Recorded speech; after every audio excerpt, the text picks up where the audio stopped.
Today I'm going to go into the importance of controlling the lower 3 chakras, and or better, not a better, but like a different way of putting that would be kind of getting your natural like reactions to things in order. So what I would say to start with this is to start to feel in your body physically when you have emotional flare-ups, and try to become conscious whenever you're feeling emotional flare-ups.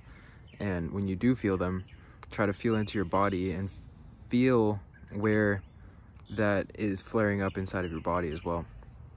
A lot of times anger or sadness or things like this will kind of flare up in different parts of your body, and a lot of people will associate these feelings that they're feeling in their body physically with the emotion that is attached to that, when you could actually kind of move yourself into detaching from the physical feeling and starting to notice the emotion, so that you can kind of consciously change that in the moment, instead of just automatically associating a physical feeling with an emotion. One of them, you could say anger, is a flare up of the root and sacral area, or like the lower abdomen. And a way to notice that is to kind of, when you feel a flash of anger, you'll feel this kind of sense of it's like a expanding energy that comes out of your stomach area, and it's almost like that feeling that you get when you get frightened, and because that's also a flare up of the root, sacral, and solar plexus chakras. And just start to notice those feelings in your physical body, and then you can kind of use those feelings in order to be able to redirect the energy flow. And you can consciously start to feel the energy flow in your body and then direct it upwards, so that whenever these things do flare up, they won't be as powerful, because your chakras will start to become more aligned, and the energy will be able to flow through you easily, or more easily. A lot of times, if people are blocked in their solar plexus area, then the energy really won't have that many ways of manifesting itself. So you can kind of use that to a certain extent, but then after that, it has to be released somehow.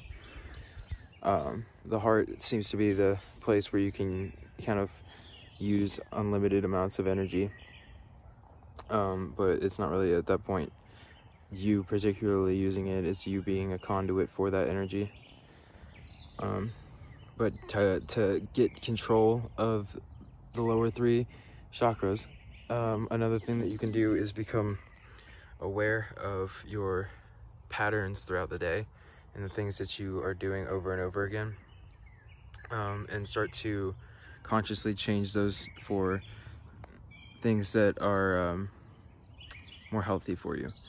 So and then really it'd be kind of just understanding the link between also food intake and other things like that with the way that you feel, and start to notice that when you eat better foods, then you will have more energy and you'll feel better too, and that will balance your lower chakras as well.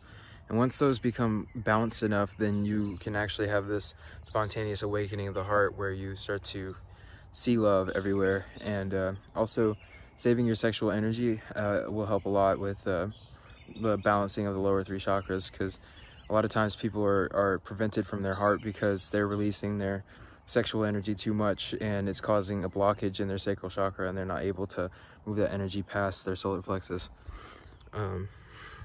It's actually really, really important if you want to have an spontaneous energy awakening, or like a Kundalini awakening or something like that. It's important to kind of save that energy in order to be able to consciously move it upward, instead of just continuously releasing it downward. It is possible to have an awakening or Kundalini awakening still. It's just the energy, it takes a lot more energy, or it will just be harder to push that energy upward. But you can consciously do that using your visualization skills though. You can visualize energy moving through your body, and then you can start to feel it. And then once you start to feel it, you can consciously direct it into different places, and you'll start to feel effects from the energy placement, where you place the energy in your body. And you can then start to flare up these different centers consciously in order to be able to feel the effects that each one of those things that you do has. This was just a really, really short one, but yeah, I'll go deeper into these. It's just kind of learning to just have control of your energy, and learning that we can kind of give ourselves boosts in different ways by learning to control our energy, and learning where our energy is going, like our attention and our energy. Using that knowledge, we can actually save that and then project that energy somewhere else and use it for a more, I guess, creative or happy way of expression. Have a wonderful day, and thank you.